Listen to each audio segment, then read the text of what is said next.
I'd like to bring up to the stage now Dr. Kingsley Obiora. Please, a round of applause for him. He's representing the acting governor of the Central Bank of Nigeria, Mr. Folashodun Adebisi Shonobi. Please, let's keep the round of applause going as he comes to the stage. He was one time an alternative executive director at the IMF. He has also simultaneously served as a technical advisor to Nigeria's National Economic Management Team, as well as a special assistant to former President Jonathan's chief economic advisor. He's also served as a special advisor on economic matters to the governor of the central bank and is now currently deputy governor economic policy at the CBN. Please, a round of applause for him.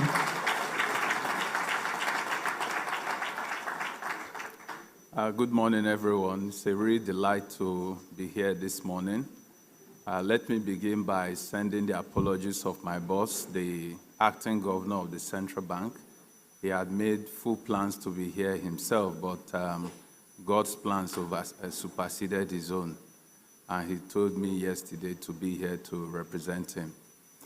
I know that an event of this magnitude takes a lot of hands to put together, so I would like to thank the organizers, but in particular to mention Dr. Ebenezer, who has been providing steady and, may I say, profitable leadership in this bank, and also to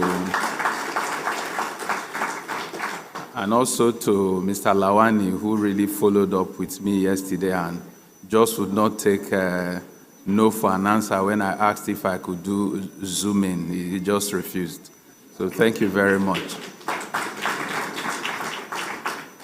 I think if you look at the last 3 years, one word that I believe aptly encapsulates what we've been going through in the global economy would be the word crisis. In fact, the annual report of the IMF for 2022 was titled Crisis Upon Crisis. And when you look at it, we've had a ravaging pandemic. We're having a war in the heart of Europe. We've had unprecedented hunger in larger swaths of the world. We're seeing inflation reach historic levels, and we're seeing debt rise to levels that we've not seen before. If you look at COVID with 769 million infections and 6.9 million deaths across the world, something that started as a public health crisis quickly metamorphosed into an economic one. In Nigeria, we've had over 260,000 infections and 3,155 deaths. So we've also borne the brunt of that COVID. But what policymakers have done in a bid to save lives and livelihoods has been to go into expansionary fiscal policy, dig into their pockets and make sure that the worst effects of the disruptions, the dissolutions, and the deaths was kept from happening. The G20 alone, which is the top 20 economies in the world, spent $14 trillion just to make sure that COVID was not as ravaging as it should have been. While this expenditure obviously is not a bad thing, it has taken public debt to historic levels. As we speak, public debt is now at $92 trillion, which is over 40% of total public debt in the world.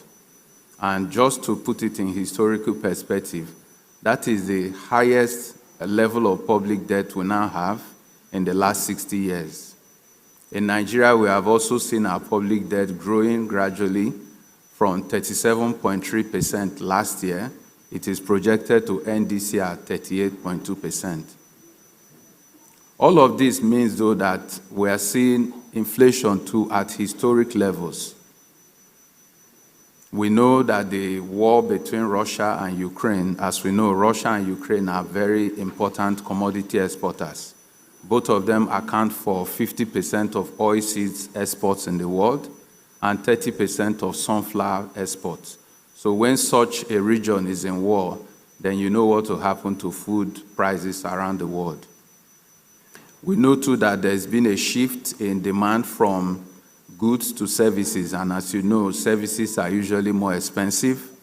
There's also the disruption going on in China today, with their zero COVID policy, power cuts as we know, and then their switch from coal to more renewable energy has also meant that power is not as available as it used to be. We see too in China today some correction in the property market. A lot of Chinese don't have quite the kind of investment vehicles that, say, the average American has, and a lot of them has put their savings into property, but that has meant oversupply of property in China. Today, there are 65 million empty apartments in China. That's enough to take the entire population of France. So that correction is also leading to supply chain disruptions. All of this exacerbating, the high food prices. So you go around the world, in Lebanon, you have inflation today there at 269%. It's shocking, but it's true. You have in Argentina, inflation there is right now at 115%. In Turkey, it's 38%. Now, when you come down to Africa, neighboring Ghana, at the last count, inflation there is at 42.5%. We have it at 31% in Ethiopia and 36% in Egypt.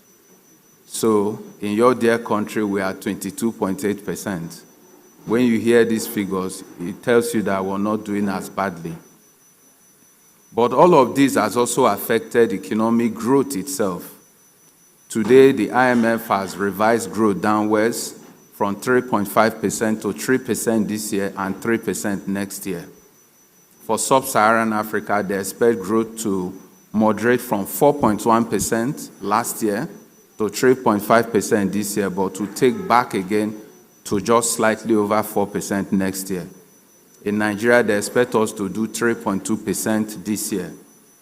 If you look at the fact that poverty in Nigeria today is at 31%, 3.2% growth will not cut it for us. And that brings me to why we are here today. If you look at the equation for gross domestic product, exports enter not only as an addiction with a multiplier effect, it enters as an endogenous variable, something that you can control fully by yourself. And so we cannot grow at 3.2% and expect to pull 31% of us living below the poverty line. That is why I'm very excited that Zenith has continued its tradition to call attention to non-oil exports. I saw the chart that Dr. Onyago put on the board, 1.2% non-oil exports to GDP ratio.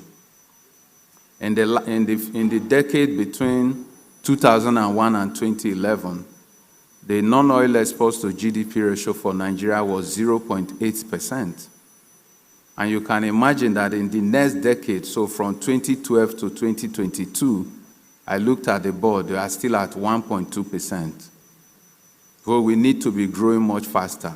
Countries that are way smaller than us are doing much better. Netherlands has a land size of 34,000 square kilometers. So if you add water, you go to 42,000. It might interest you to know that non-oil exports from Netherlands is 29% of their GDP. Most times they do $108 billion in non-oil exports. Now keep in mind that Netherlands is smaller than Niger State, actually half the size of Niger State. I'll give you another example. Ireland is a country that sits on just about 70,000 square kilometers, and they routinely do non-oil exports of $170 billion. So we can do better. Dr. Beniza has shown us on the board what each region can, facilitate. Each region can pay attention to. We have all it takes. We're lucky too that we have a government whose economic philosophy, I might say, can be encapsulated in market-driven initiatives while also protecting and engendering the egalitarian bedrock of our society. So there cannot be a better time for us to grab this our future, work on non-oil exports, and make sure that we grow beyond the 1.2% that we are currently producing at. I thank you all for coming. Thank you very much.